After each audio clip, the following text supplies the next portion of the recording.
How's about that for time? And hello, everybody. Welcome to Carrow Road. Happy FA Cup third round day. This is how Norwich City line up for today's game, third round clash against Brighton here at Carrow Road. It's George Long in goal, Stacey, Cordoba, Doyle, and Crizeni as the back four, Nunez, McLean, and Forson as the midfield three, with Schwartz out on the right, Lewis Dobbin on the left, and Cianats through the middle, which I think we are making 6 changes from last weekend's victory over Coventry. The subs bench then is Angus Gunn, Shane Duffy, Brad Hills, Lucian Mahovo, Fisher, Gordon, Hernandez, Miles, and Josh Sargent makes the bench for Norwich City. His first game, I think in 14 championship games, he's been absent for after surgery for that groin issue that has ruled him out of action.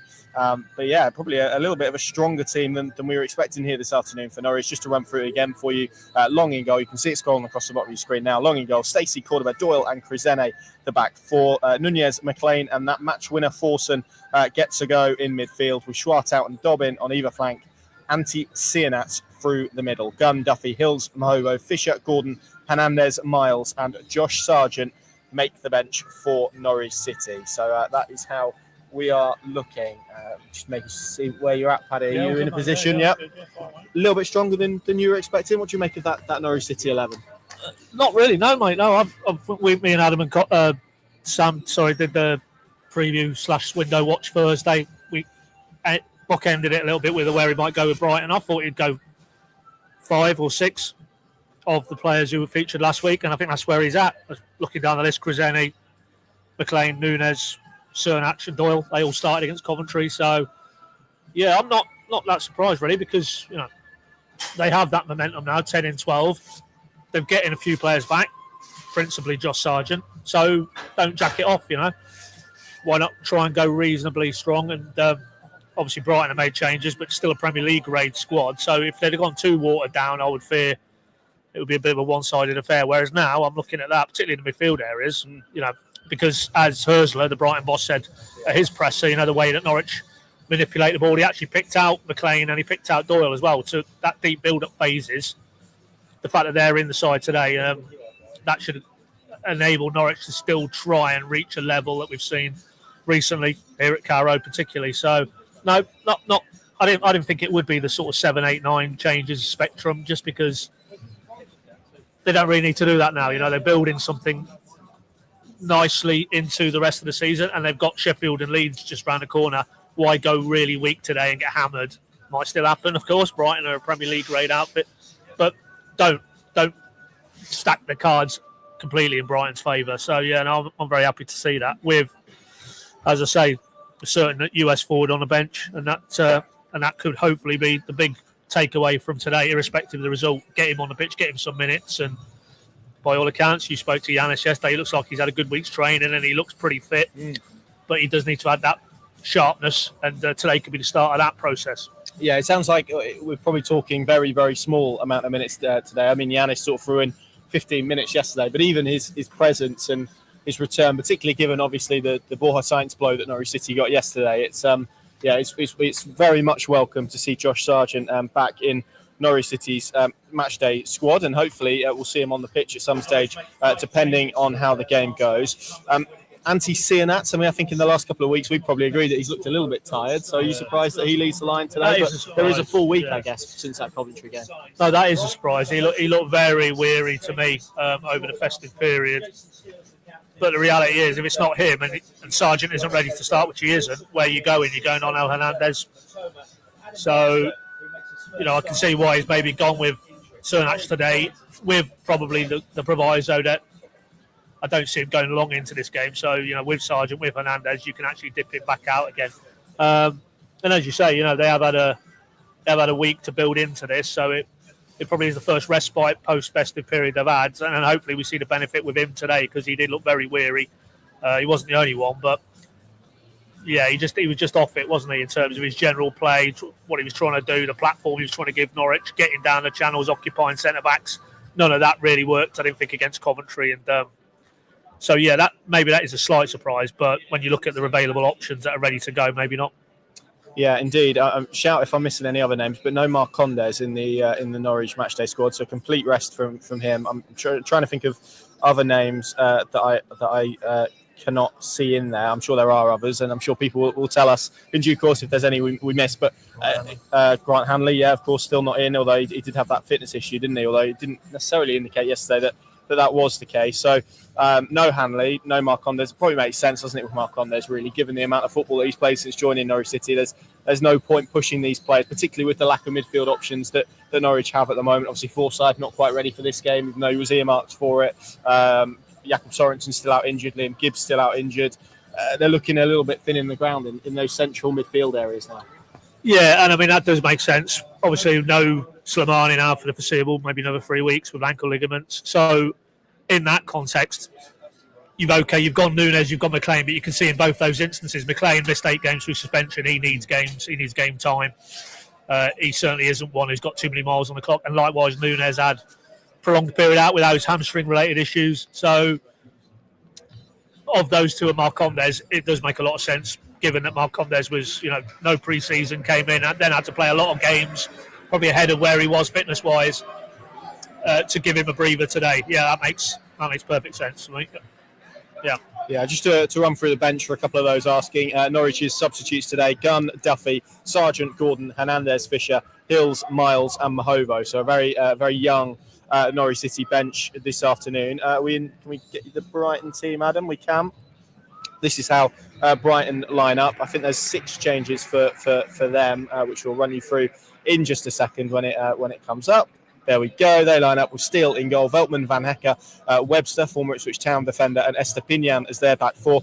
Yari and Baleba in midfield, Minte on the right, Mitoma on the left, and Enciso behind Ruter. Their subs bench: Verbruggen, Solly March, Bragan Grunder, Simon Adringa, who I think worked with Yanis Oftorop at Norgeland, Jakob Moder, Danny Welbeck, Matt O'Reilly, Rani McConville, and Ed Turns makes up their bench. So, even without João Pedro, even without Lewis Dunk, even without Evan Ferguson, still a very strong team. And we saw, Paddy, didn't we, when Norwich played Crystal Palace in the Carabao Cup earlier this season, where they probably didn't play too badly on the night and they were still beaten 4-0.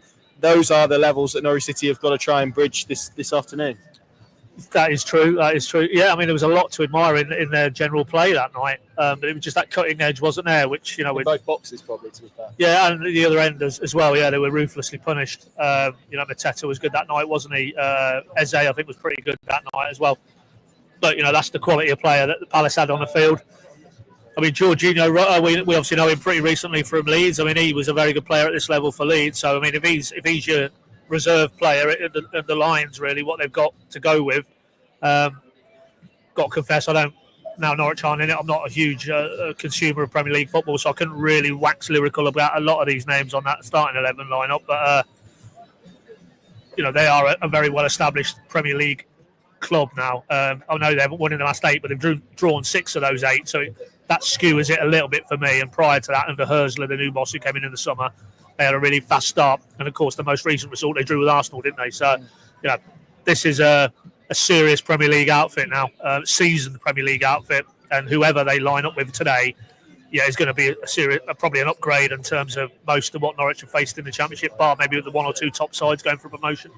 Yeah, I mean, all I would say on Rutter, I'm not sure he's an out-and-out number 9 from what we saw of him. He sort of played as a 10 last season, didn't he, for Leeds, I think, and I know they've had a few striker issues. Obviously, Pedro out, Ferguson out, Welbeck, I think, is literally just coming back from a fitness issue. No winning 8 for Brighton as well, so I'm sure they're quite keen to turn that round. We know what those ones are like in the Premier League. Just to go back to Norwich, Pad, a real opportunity for Lewis Dobbin today, and I guess there'll be not an increased focus, that's probably unfair, but there will be people keen to see how he steps into that left-hand side role, because, of course, for 5 matches after this one, obviously one of those could be a cup game if Norwich City progress this afternoon against Brighton, but we're going to be looking at him, aren't we, to fill that void that's been left by Borja Sainz. Yeah, it's a good point, Connor. Yeah, I mean, this is almost the first audition for who can step in. And that's obviously maybe a window into Yanis's thinking, really, in terms of that left-hand side of the 3. I still think, and I can still see a scenario when Sargent is up to speed, that maybe Cernak operates in one of those wide areas, and then you can throw a Schwartau in there. Obviously, Dobbin comes into the mix. Cade Gordon probably not, because I think we still expect him on the balance probabilities to go back to Liverpool this month. Onel, clearly, in that debate. But, yeah, at the moment, I think it's all there for whoever wants to put their hand up and try and nail down that spot in the absence of science for these next 5 games. And we saw a little bit of what Dobbin was all about last week, but I think today will tell us maybe a little bit more. But you would caution that he didn't get a lot of game time in terms of starts at West Brom, so I don't think he's a player who's going to come in and suddenly take it by storm. But if you saw some good signs in his overall play, then it might give you a sense that, okay, when we swing back round to Championship football, maybe he can take the place of science in that attacking free. And let's be honest, the science of the last 5 or 6 games, that's not a very high bar to clear, is it? No, it certainly isn't. It's going to be interesting to see, I think, more widely when we return to Championship action, because he does get extra attention. Johanna spoke about this yesterday. I think he's had 2-3 men marking him at time, doubling up, tripling up on him, and that's created space in other areas for Norwich. It's going to be interesting to see how teams maybe change and adapt now he isn't in the team. I guess we've got to speak about Mankell Forson as well. I mean, what an opportunity for that man. I think if you'd have told many people on about 90 minutes last week that he would have the week that he had and be subsequently starting this game, I think not many would have believed you. So a real opportunity for him off the back of his heroics last week to build and put himself even more in Johannes' thoughts. Well, let's hope it is a proper sliding doors moment, and he's gone through that, and now he is what we saw in very small samples at the start of the season, but a player for the now rather than for the longer term, mid to longer term. The quality of those finishes tells you that he's got something about him, but my fear today would be against Premier League opposition. He's back in that sort of role where he didn't really step forward when he did get an extended opportunity. So that's, for me, the interesting one. Has he, off the back of what happened last weekend, the confidence that must have surged through him, the belief maybe that, okay, yeah, now I feel comfortable in his surroundings, I want to express myself a bit more. And if he takes a step forward today, irrespective of the general result, that could be massive moving forward now, because there has been a bit of an over-reliance on McLean, on Nunes, and now Marcondes and Slimani. If Forson could really push himself into that conversation, given injuries, given suspensions, he could see himself playing a lot of minutes between now and the end of the season, and that's what, why they went out and spent not inconsiderable money on him, because they thought there was a player there who could come in and really affect it, as Schwartau has started to do. Maybe slipped back a little bit in the last few games, but let's just hope that we don't get to the end of today and that's more of the Mankell Forson that we'd seen prior to his starring role off the bench against Coventry. So great opportunity, and he certainly won't lack for motivation. He must be absolutely desperate to get out there today and show against Premier League grade opposition that he can actually be a part of this now for the rest of the season. Yeah, and in his position as well. We've seen him out wide a lot, and I'm pleased to report, or it certainly looks from down here, that the advertising hoardings that were knocked over in the melee of that winning goal last week seem to have been repaired, which is good news. Before we go on to predictions, Paddy, I thought I'd ask you a quiz question. Last time in this competition that Norwich City beat a team from a higher tier at Carrow Road. Yeah, I saw that stat. It's a considerable amount of time, isn't it? Well, I think the stat you've seen is the one in general, but here it's even longer. Right, go on then. Because I think that was away. It actually dates back to the 59 Cup run. That's the last time Norwich beat a team from a higher division at Carrow Road in this competition. That's a mad stat, that, yeah. So how's it going to go? Well, I mean, that doesn't bode well, does it? I did say on the preview show I thought Brighton would just probably edge it 2-1. Wouldn't surprise me if it went extra time. As we know, that's to be settled today. But you just think with their quality, their bench, they can change up, can't they, in a big way if they need to. But I do think Norwich will give a good account of themselves. I think they infused with that festive spirit, the 10 points from 12, the manner of last week. They've got to be full of confidence. And the pressure is, in many respects, off them today. Outside of this bubble, most would expect Brighton to progress, Premier League club, irrespective of whether they changed up their lineup or not. So it's not 3 points. It's not, can you get back in the playoff mix and all that comes with that, which it will be, obviously, when we go to Sheffield and go to Leeds. So go and express yourself. Show what you've started to show over the festive period. Carry that on another step again today. So I think Norwich will perform reasonably well, but you just think, you talked about it there with Palace earlier in the season. We see it, with the clubs who come up. The Premier League is just in the final third, particularly. The difference is so marked, and I think they will probably have too much for Norwich in terms of their attacking power. So 2-1 for me, Brighton. Yeah, I'm with you on that. I think just because of the quality they've got, but I think we'll see a a decent Norwich performance here. It's as Johanna said yesterday, an opportunity for them to try and implement some of those ideas that they have been showing in the Championship, and against some of the better teams in the Championship as well, even sort of amid a difficult run before this, obviously pre-Christmas pickup. Against Burnley, against Sunderland, there were 45 minutes of them playing the way they want to play and doing it pretty effectively. So it'd be a good opportunity to see if they can do that. So I'm intrigued by two left-footers in defence and how that sort of operates. I know he spoke of towards the start of the season that he wouldn't be averse to doing that. So it's interesting to see how that functions today with Doyle and Cordoba. So yeah, I think this could be a really interesting game. Two teams who probably are going to try and play and get the ball down and have possession. So probably going to be spells in the game where both sides have periods of dominance. Just as an aside, I'm looking at the away allocation. Brighton have took a few tickets, haven't they? Yeah, nearly 3,000. Yeah. That's some effort, that. I think it's about 5-hour round trip. And I think this place is going to be nearly full today as well. So that adds to it. I think we were sat here last year previewing Bristol Rovers. I think there was 14,000 inside this place. So it does change it and it does add to it. So it's good to see, particularly for sort of the FA Cup, this sort of crowd and two really competitive teams as well. Let's just end on the transfer front, Paddy. Obviously, Archie Mayer has gone on loan to Motherwell. That's been confirmed in the last hour or so. He's likely to play against Hibs this afternoon for that. I don't know if he is in the starting 11. Maybe Adam can check that for us while we talk. But Norwich have obviously recalled Vicente Reyes, who is here, but he's cup tied, so never realistic for him to get in the squad this afternoon. But in terms of incomings, it seems Jurasek is edging a little bit closer. Well, I probably should bowl that to you, Connor, as I was off yesterday, but that seems to be the indication, obviously off the back of Romano. There is starting, good luck to him. That's really where I think we said again on the previous show it was at. But it was essentially now about the club-to-club agreement, having Norwich's initial package been rebuffed, but with a, well, come on, there could be a deal to be done here. That clearly is the case from the Slavia side. And it would seem, obviously, we'll get the most up-to-date update from Johannes straight after the game. But he'll love that. Well, he will, but he'll be asked about it, I can assure you. So, and it would appear that is now moving, and I would expect it to accelerate now because all along the player side of this equation was never an issue. He wants to come. I think the deal with the player and the representatives is there in principle. So it was just about getting Slavia on board. That seems to be where we're at now, and barring any unforeseen circumstances now, I think that'll accelerate, and maybe even by this time next week, Matej Jurasek is a Norwich player.